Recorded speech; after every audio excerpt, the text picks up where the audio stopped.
Tayong lahat ako ay magpula na. Isang magandang hapon na lang po.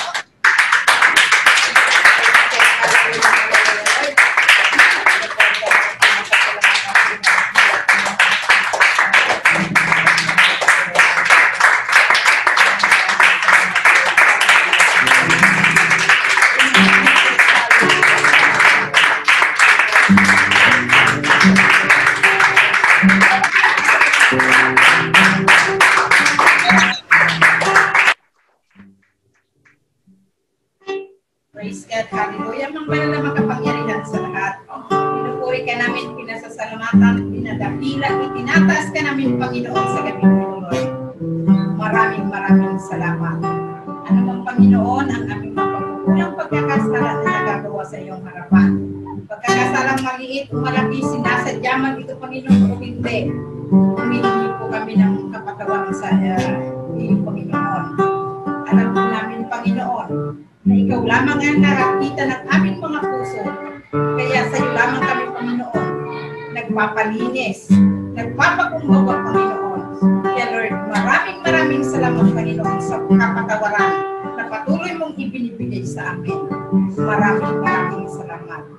Ganun din po, Lord, sa gabing ito, Panginoon, habang makikinig kami ng iyong mga salita, patuloy mo kami, Panginoon, na bigyan ng wisdom and knowledge na lahat, Panginoon, ang mapapakinggan namin ng mga salita mo ay tumimo sa aming puso't isipan.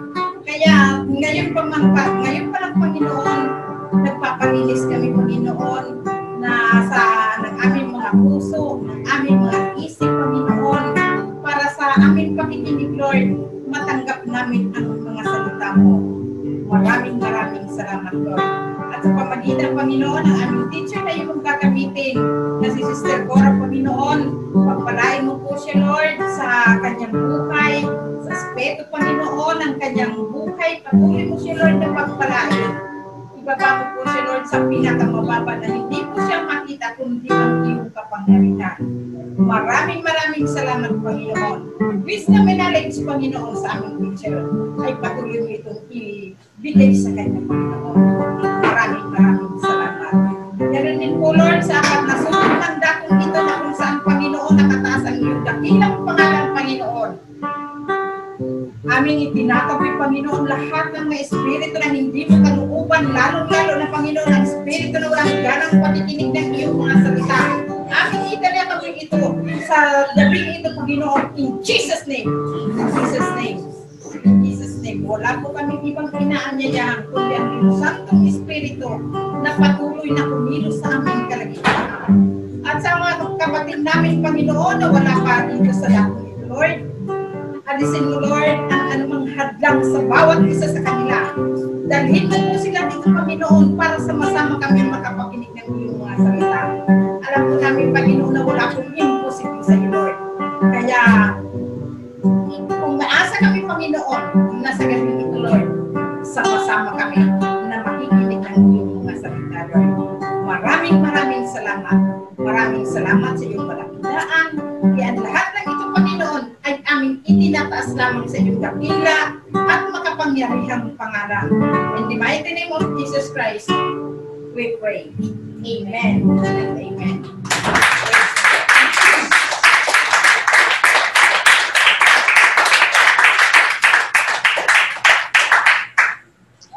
Tayo muna bago tayo mag-aral ng mga word. Sige po, patuloy po natin papurihan na ating Panginoon. For the Lord is my tower, and He gives me the power of the enemy. The evil power, pure gospel devourer. The power of darkness thundering my feet. For the Lord is my tower, and He gives me the power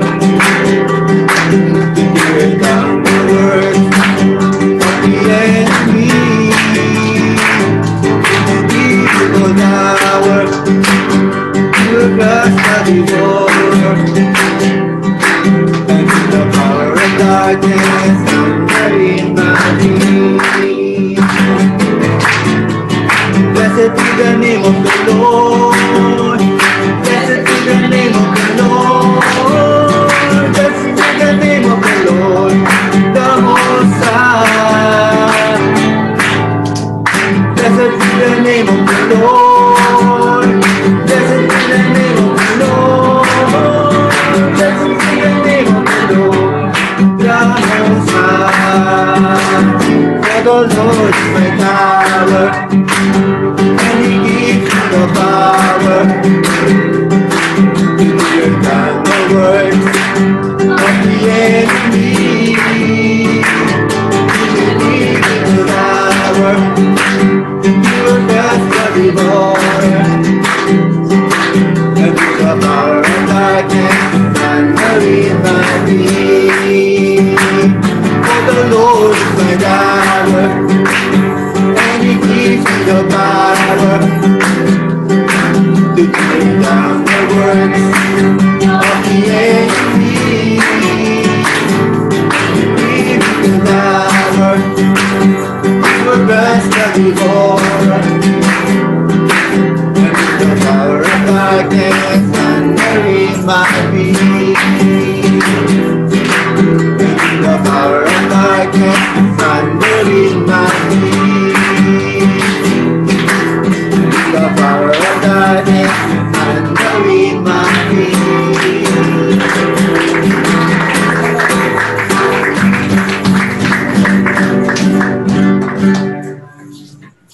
Lord, hallelujah. Kaya basa po tayo sa salita ng Lord. Ilang text po natin na makikita sa Jeremiah 32:27. Jeremiah 32:27, ang sabi dyan, ako si Yahweh, ang Diyos na lumikha sa lahat ng tao. Walang bagay na mahirap para sa akin. Amen. Amen. Kaya napakaganda po natin pag-aaralan ngayon at makakapunta po kayo ng magandang po. So, lahat po ng mahilig manood ng palabas na may mga superpowers, mag-thumbs up. Yung katulad ng Superman, yung mga Wonder Woman sa Tagalog, yung Darna, sabi ko pa sa Filipino version. So, yun po yung mga may mga superpower. Nakakalipad sila, nakakagawa sila ng mga bagay na kamangha-mangha. Diba? Napakagandang panoorin po yun. Lalo na mga kabataan, gusto-gusto yan. Yung kay Superman na yan. Di ba? So talaga naman magandang panoorin kahit alam natin hindi naman totoo yung mga powers nila. Ayun. Pero tayo po, alam po ba ninyo mga kapatid na may mga powers kayo? Alam po ba ninyo yan? Amen. Pa kayo mga kapatid. Ayan, sabi ko, meron po tayo, kaya lang, there are times na hindi natin napapagana yung mga power na yan dahil nga po, may hesitations tayo. Meron po tayo takot na sa isip po natin, ako hindi ko kaya yan. Hindi ko magagawa yan. So yun po yung iniisip mo. And then, kaya po yung powers na dapat nakakakilos sa buhay natin ay hindi po mangyari. Gaya na lang ni Moises, di po ba? May pinapapunta siya ng Panginoon kay Faraon. Anong sabi niya sa Exodus 3:11? Exodus 3:11, sumagot si Moises, sino po ako maharap sa Faraon at maglalabas ng bayan Israel mula sa Egypto? Ayan, sino ako? Sabi niya, sino ba naman ako? So, kumbaga sinasabi niya na, hindi ko kaya yan. Wala akong karapatan na maglabas ng bayang Israel mula sa Egypto. Samantalang, ang pangako sa kanya ng Panginoon ay huwag siya mag-alala. Hindi siya papapayaan. Nandun pa rin yung kanyang pagtanggi. Ayaw pa rin niya na gawin kung ano yung ipinapagawa ng Panginoon sa kanya. Sabi niya sa Exodus 4:13. 4:13, Yahweh, sinasabi mo ko ang iba na iyong tubuin. Sagot ni Moises. Iba na lang. Ang tusan mo, iba na lang. ipadala mo, iba na lang ang maglalabas sa kanila. So, parang ganun po tayo, di ba? Pag pinapagawa sa atin ang Panginoon, iba na lang, hindi ko kaya yan, wag na lang ako. Kahit alam natin yung Hebrews 13:5 na sabi ng Lord, hindi niya tayo pababayaan, hindi niya tayo iiwanan. Kaya po talaga, kung gusto po natin ang powers, alam ko lahat naman tayo gusto natin ang powers, pero para mapagana po natin, kailangang maniwala po tayo na meron tayong powers. At naniniwala tayo na ito ay makakakilos sa atin para magamit po tayo ng Panginoon ano man ang kanyang purpose na ipagawa sa atin. So, yun po yung topic natin para sa araw na to. Na po, God's powers working in us. Actually, marami po yung powers na yan. God's powers working in us. Ayan po. So, ano po yung mga kapangyarihan ng Diyos na nasa atin? Yun po, papaalam sa atin ng Lord, no? Ano-ano ba yung mga kapangyarihan na meron po tayo na dapat na kumikilos na papagana po natin, nagagawa po natin dapat. Number 1, yun yung kinanta natin kanina. Ano yung number 1? Power to overcome the powers of the enemy. Ayan po. Meron tayong kapangyarihan. Kung may kapangyarihan ang kaaway, meron din po tayong kapangyarihan para talunin, para daigin ang lahat ng kapangyarihan ng demonyo. Sabi po sa Lucas 10:19. Lucas 10:19, binigyan po kayo ng kapangyarihang daigin ang masasamang espiritu at ang lahat ng kapangyarihan ng kaaway natin sa Satanas. At walang anumang makapipinsala sa inyo. Amen. O, diba? Anong binigay sa atin? Kapangyarihan. Para madaig natin lahat ng masamang espiritu, lahat ng kapangyarihan nila, kaya nating daigin dahil sa power na binigay na sa atin. Opo, na wala daw anumang makakapinsala sa atin. So, dapat alam na alam po natin yan. Meron tayo yan para talunin ang kaaway. Siyempre, kung sa atin lang kasi, di naman talaga natin kaya ang kaaway, siyempre. Pero, salamat sa Panginoon na kaya natin gawin yan dahil sa power na pinigay niya sa atin sa pamamagitan ng banal na Espiritu Santo. Sabi sa unang 1:4:4.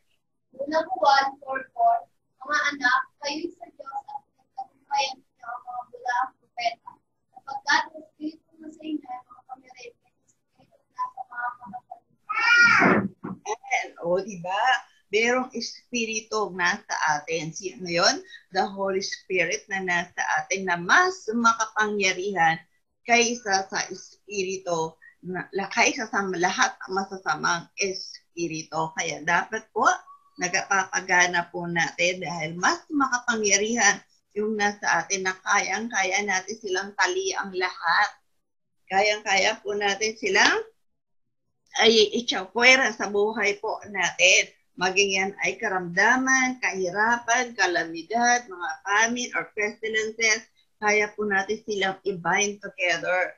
At pwede natin ilus anuman ang katugunan gusto natin mula sa langit. Yun po yung power na ipinagkaloob sa atin ng Panginoon na makikita sa Matthew 18:18-19. Kaya ito, sinasabi ko sa inyo, ang pagpapawal niyo sa lupa ay pagpapawal sa langit. At ang mga kaibigan niyo sa lupa ay papalipulot sa langit. Verse 9, sinasabi ko pa rin sa inyo, kung ang dalawa sa inyo dito sa lupa ay pagkalisa sa pagpili ng kanyang bago sa inyo ng langit. Pagkakalog ito sa inyo, ang aking kapatid sa langit. Amen. O diba? Kung ano daw yung ipagbawal natin dito sa lupa, ipagbabawal sa langit. O diba? Ay, ipagbawal mo yung karamdaman na lumayas. Kayang-kaya po natin gawin yan at hingin po natin na tayo ay makakuha ng kagalingan. So kahit dalawa lang po sa bawat families ninyo, lahat kayo may powers na pinagkaloob ang Panginoon magagamit po ninyo yun. Magkaisa lang kayo sa panalangin at ipagkakaloob ng ating Amang Diyos. Ano man ang inyong ipinapahintulot dito at ano man ang inyong pinagbabawal, kayang-kaya po ninyong gawin yan. Tayo po ay binigyan na ng kapangyarihan ng Panginoon through the powerful name of our Lord Jesus Christ na nasa sa atin na po. Na kaya po nating gamitin. Diba? Sabing gano'n, sino man ang magkaisa sa palingin ng anumang bagay sa iyong pangalan, ipagkakaloob ito sa atin. Pangalawa, ano yung powers pa natin? The power to perform miracles. Ayan. Kayang-kaya po nating mag-perform ng miracles dahil binigay na po sa atin ang power na yan ng ating Panginoon. Magmula sa Old Testament, makikita po natin kung paano ginamit ang mga anak ng Diyos para makapag-perform ng miracle. Like si Moses, di po ba?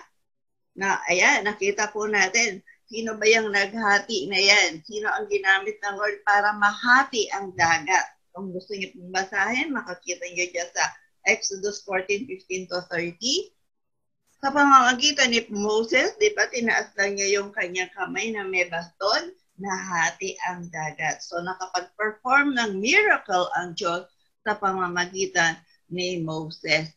Kaya din po niyang gawin yan sa pamamagitan po natin. Malalaman niyo mamaya kung paano.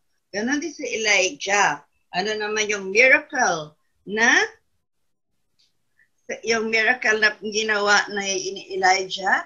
Nagpababa ng apoy. Imagine that. Diba sabi natin, kaya natin kalagan kahit ano sa langit. Ayan, kinalagan ni Elijah yung fire mula sa langit bumaba ito at tinupok yung handog para maluwalhati ang Panginoon. Makikita naman yan sa unang Hari 18:30-39. Basahin niya po yan. Napakaganda po ng istorya. Ayan. So yan po, nagamit din po si Elijah. Sino pa? Sa Elisha naman, Elisha. Anong ginawa niya? Ni-restore naman yung buhay ng Shunammite son. Sa second king naman yan, ikalawang hari 4:32-37, namatay na po yan, batang yan, yung anak ng Shunammite na po, namatay na. Pero, nabuhay siyang magpuli. So, yun po, mga power na ibinibigay ng Panginoon. At hindi lang naman po yan sa Old Testament, kahit sa New Testament din po, ay may mga pinagkalooban ang Diyos ng miracles. Para makapag-perform ng miracles, binigyan din sila ng power ng ating Panginoon. Una-una ang mga disciples. Yan. Kasi dyan po nag-umpisa ang early church. Po. Kaya po sa pamamagitan ng mga disciples, ng mga alagad, nakapagpalayas po sila ng mga demonyo at nakapagpagaling ng mga may sakit. Katulad sa Lucas 9:1-2 ang sabi po. Verse 1, tinawag ni Jesus ang 12 at binigyan sila ng kakayahan at kapangyarihan magpalaya ng mga demonyo at magpagaling ng mga may karamdaman. Verse 2, at sinugod niya sila upang ipahayag ang pag-ahari ng Diyos at magpagaling ng mga may sakit. Nice. So, ano yung binigay sa kanila? Kakayahan at kapangyarihan. So, yun po. May powers na pinagkaloob ang Diyos sa kanila nang sa ganon, makapagpalayas sila ng demonyo at makapagpagaling ng mga may sakit. So, meron din po tayo kanyang power. At sa pamamagitan ni Pedro naman, so, napakaganda din po niya, di ba? Ano siya ginamit ng Panginoon? Yung shadow lang niya, yung anino lang niya. Pag nadaanan po ng anino ni Pedro, gumagaling ang may sakit. Tingnan po natin sa Gawa 5:15-16. Gawa 5:15-16. Dahil sa mga ginawa ng mga apostol, dinala ng mga tao ang may sakit sa tabi ng daan at sinagay sa mga higaan para pagdaan ni Pedro ay madadaanan sila kahit ano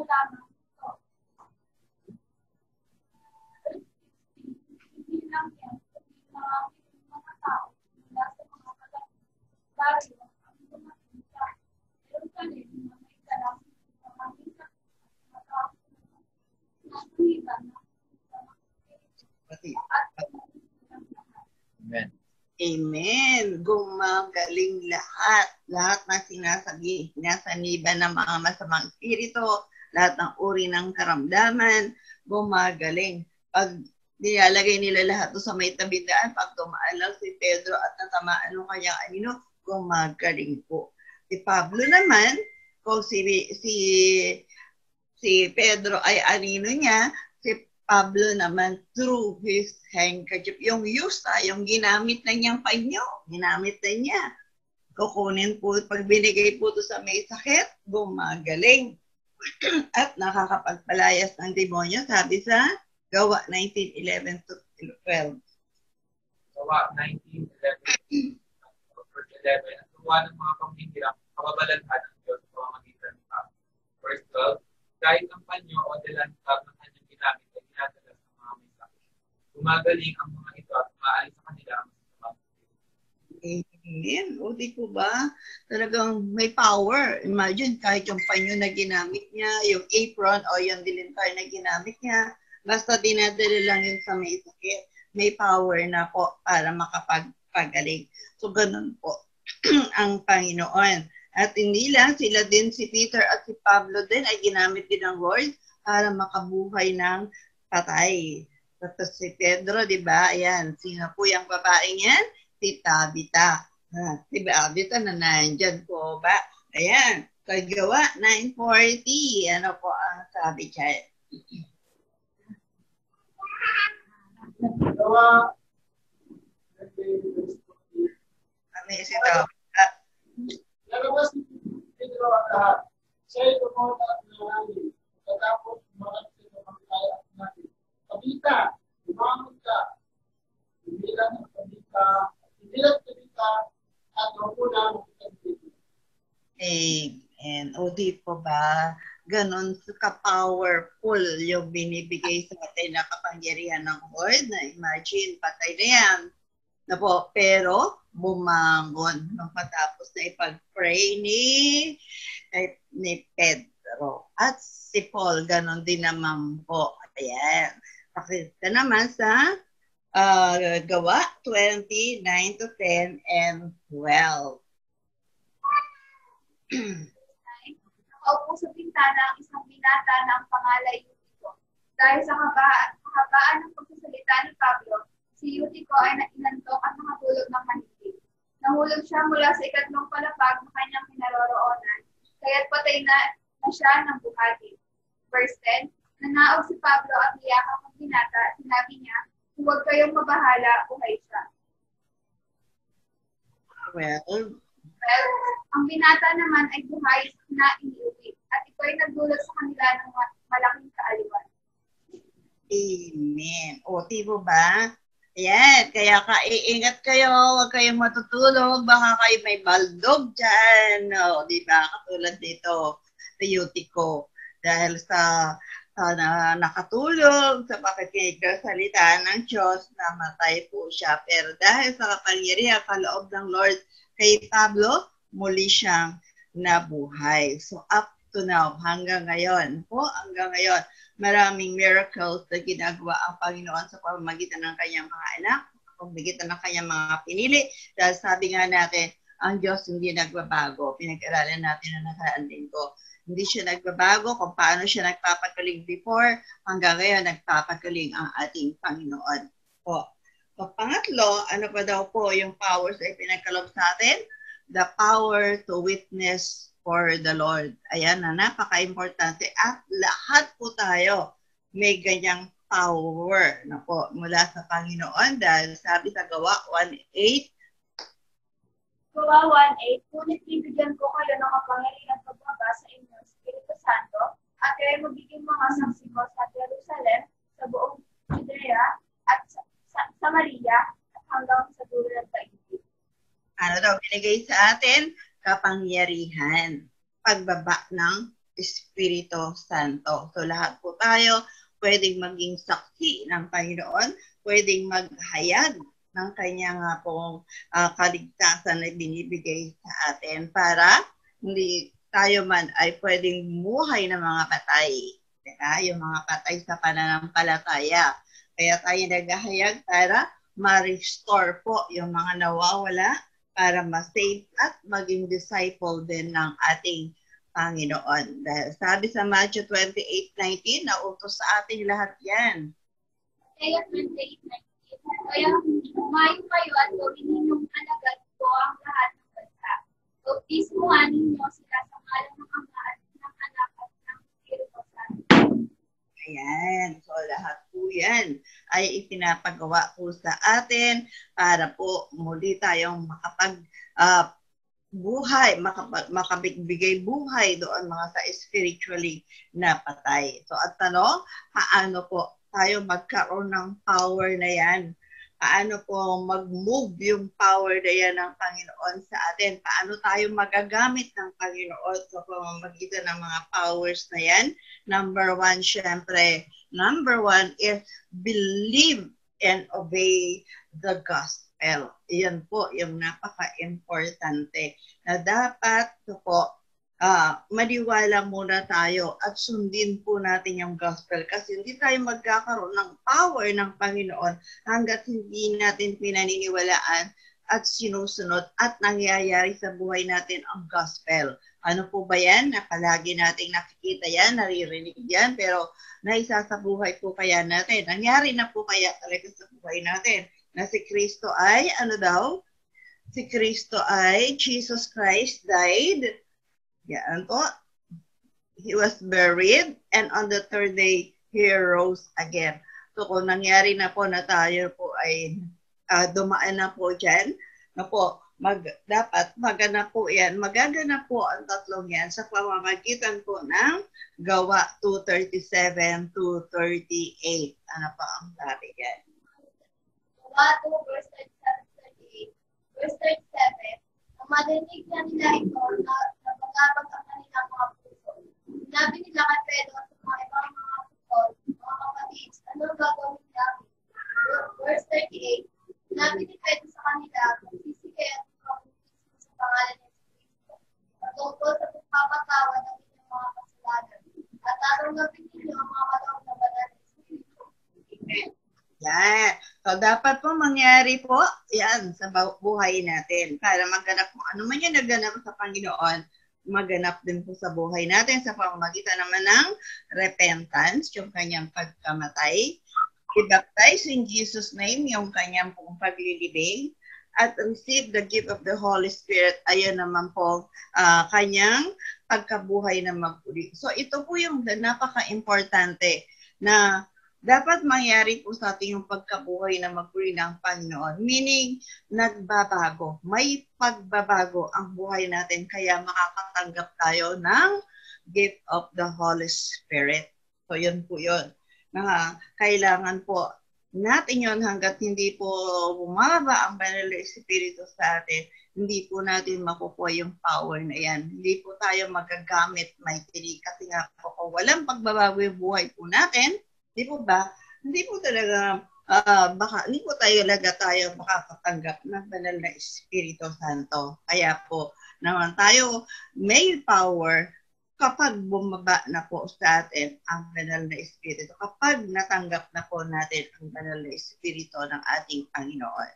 Pangalawa, so hindi lang basta tayo tinanggap natin ang Holy Spirit, hindi lang yung basta tayo ay nabaptize ng Holy Spirit, dapat be filled with the Holy Spirit always. Kailangan lagi tayong puspos ng banal na Espiritu Santo. Yan. Dahil natanggap na natin siya, dapat lagi tayong puspos. Sabi sa Efeso 5:18b. Efeso 5. Sa halip ay sikapin ng pagpuspos kayo.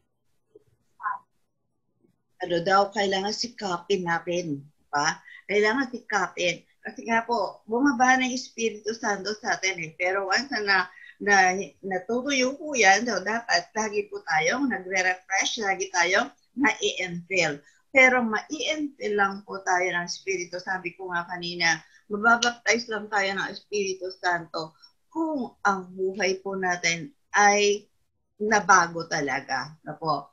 hindi na po tayo, wala na po yung karumihan sa ating buhay, hindi na tayo nagpapatuloy sa paggawa ng kasalanan. Yung talagang binago na po tayo. Kasi po, paano tayong ma-i-infill? Paano tayo bababa ng espiritu? Paano mabubuhay? Paano tayo magkakaroon ng power sa pagka-manifest yung power kung ang buhay po natin ay hindi po napapako? So, dapat po may pagbabago sa atin. Mula sa mga katatayan, pinag-aralan na po natin yan, mga lalakihan, kababaihan, mga kabataan, lahat may instruction ang Panginoon. Di po ba? Kung ano yung mga dapat natin gawin, ano yung mga pagbabagong dapat na nakikita sa atin. Nang sa gayon po, ma-infill po tayo ng espiritu ng Panginoon. So, dapat daw po ay sikapin natin ito. Pag tayo ay talagang nagkaroon na ng bagong buhay, yan naman ang aatupagin natin, ang laging mapuspos ng espiritu. Ang sabi po sa Lucas 11:13, kung kayong masasama ay marunong magbigay ng mabubuting bagay sa inyong mga anak, gaano pa kaya ang inyong Ama na sa langit, ibibigay niya ang Espiritu Santo sa mga humihingi sa Kanya. Amen. Yan. Kailangan po kung hindi pa tayo nababaptize, dapat hinihingi po natin yan. At kung nabaptize na tayo, yung infilling naman ang dapat natin hinihingi sa ating Panginoon. Bakit po? Yung Holy Spirit kasi yung nagko-connect sa atin sa Diyos, who is the source of our power. Siya yung source ng power natin. So sa pamamagitan ng Banal Espiritu Santo, nakaka-connect tayo sa ating Panginoon. Kaya dapat lagi tayong puno, lagi tayong puspos upang gumana yung power ng Diyos na nasa sa atin. And number 3, paano pa tayo magkaroon ng powers at paano mag-move ito sa buhay natin? Be steadfast in prayer and fasting. Ayan. Napakahalaga po yan.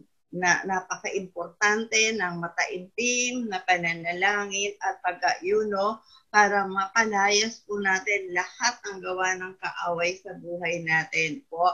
Kasi nga po, hindi basta-basta isa lang kumisan o dalawa lang ang masamang espiritu na isa sa isang tao. Kaya nga dapat, sabi natin, filled tayo ng Holy Spirit. Dapat pinagpipray muna natin. Dapat pinagpapasing po natin.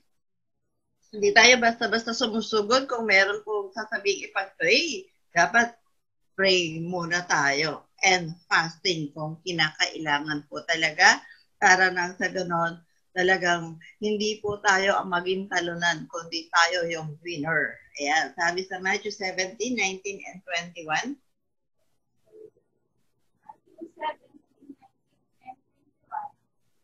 Verse 19, nang sila na lang, tumakikin ang mga tagasunod niya at nagtanong, bakit hindi ko namin mapalayas ang masamang espiritu? Verse 21, ngunit ang dalawang uri ng masamang espiritu ay mapapalayas lang sa pamamagitan ng pangalan at pag-aayun nila. Amen. So, amen, diba? So, hindi po lahat hindi lahat nakakapagpalayas ng masamang espiritu.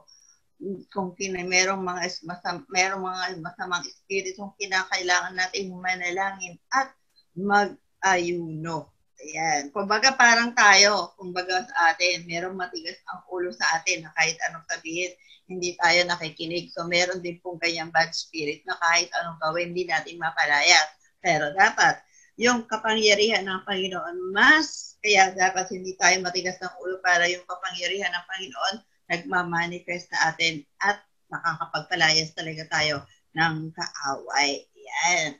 Kaya sa Book of Acts, diba, naging very effective ang mga alagad. Kasi kita natin, pag binasa natin yung Book of Acts, talagang kung paano sila nagamit mighty din ng ating Panginoon. So, basahin po natin sa Gawa 4:30-31. Gawa 4, verse 30-31. Verse 30, pakita niyo ang inyong kapangyarihan. Gawin niyo na sa pangyarihan ni Jesus na inyong banal na lingkod ay mapagaling namin ang mga may sakit at makagawa kami ng mga himala at mga kamanghamang kapal. Verse 31, pagkatapos nilang manalangin na yan din ang bahay ng kanilang pinagtitipunan. Silang lahat ay napupot ng banal na Espiritu at buong tapang ng angaral ng salita. Amen. So yan po, 'di ba? Makikita po natin sa verse 13 na bago sila sumugod, bago sila mag-ministry, nananalangin muna sila. Humihingi sila ng kapangyarihan sa ating Panginoon.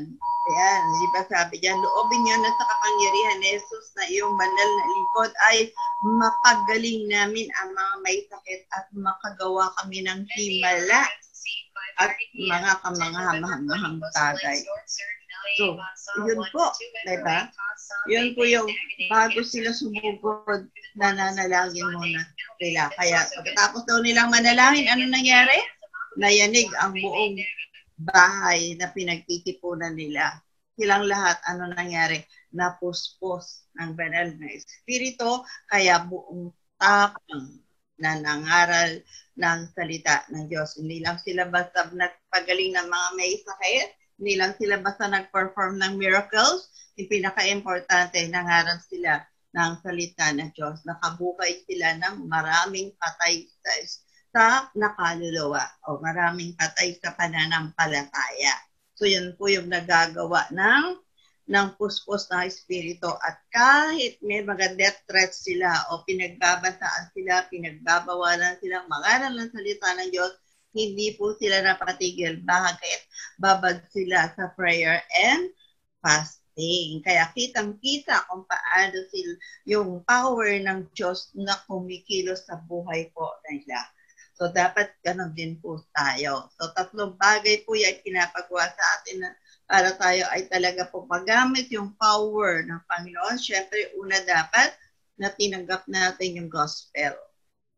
Yun po ang napaka-importante. Pag nasa atin na yung banal na Espiritu, dapat napupuspos tayo. Ang banal na Espiritu at pangatlo ay dapat na, ano yung pangatlo?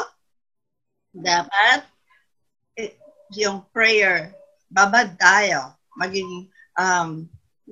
Maging babad tayo sa pananalangin, maging steadfast, patuloy na manalangin, at mag-ayuno po tayo.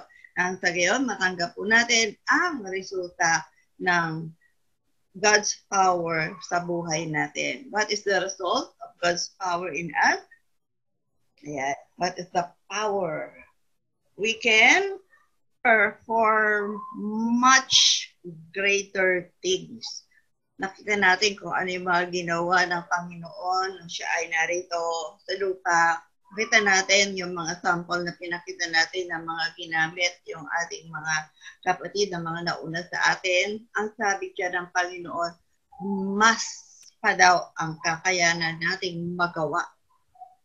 Mas kakayanan natin mag-perform pa ng mas greater miracle. Tignan po natin sabi sa 1:14-12-14.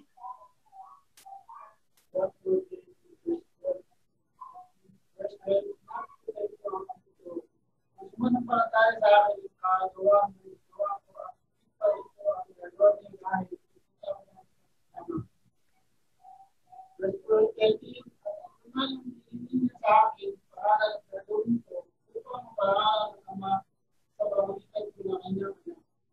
Verse 14, gagawin ko ang anumang hindi niya sa akin pangalan.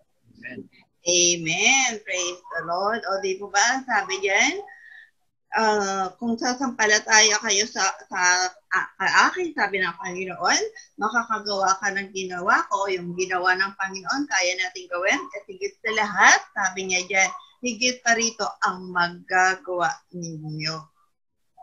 Kasi nga po, papunta na siya sa langit, nabuhay na siya mag-uli niya, sinabi niya, no, paalis na siya, papunta na siya sa langit, kaya nag-iwan na siya o nagbigay na siya ng mga power para magamit ng mga alagad. So dahil wala na ang Panginoon, tayo naman ang binigyan ng power ng Panginoon para magamit natin. Yun po yung mahalaga na kahit anong hingin natin sa kanyang pangalan, gagawin daw po yan. Pangako ng Panginoon yan sa atin. Kaya kung hingi tayo ng power palagi sa Panginoon, para magamit natin sa kanyang kaluwalhatian, ibibigay po sa atin ito ng Panginoon. Ano man daw, di ba?